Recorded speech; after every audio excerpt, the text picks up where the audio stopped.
দুই শালিক সিরিয়ালের আজকের পর্বে তোমরা এখানে দেখতে পাবে দেবা এবং ঝিলিককে নিয়ে কিন্তু ওই আশ্রমেই যাচ্ছে, যে আশ্রমে এখানে গৌরব তার আখিকে নিয়ে যাচ্ছে।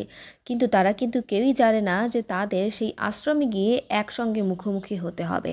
আর যখন তারা সেই আশ্রমে গিয়ে একে অপরকে দেখবে তখন তো নিশ্চয়ই চমকে উঠবে, কারণ এখানে তারা একটু ভুল বোঝাবুঝির শিকারও হতে পারে। দেবা এখানে ভাবতে পারে যে ঝিলিক তাকে ধোঁকা দিয়ে গৌরবের সঙ্গে এখানে বিয়ে করে নিল।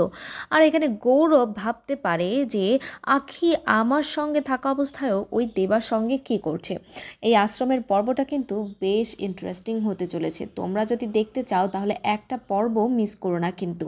দুই শালিক প্রতিদিন সন্ধ্যা 5:30টায় স্টার জলসায় পর্দায় কিন্তু তোমরা দেখতে পাবে। আর এখানে কিন্তু কানজিলালের দিনটাও কিন্তু ঘনিয়ে আসছে, কারণ এখানে প্রিয়রঞ্জন কিন্তু ছাড়া পেয়ে গেছে, আর সে কিন্তু খুব শীঘ্রই তার মেয়েদেরকে খুঁজে পাবে।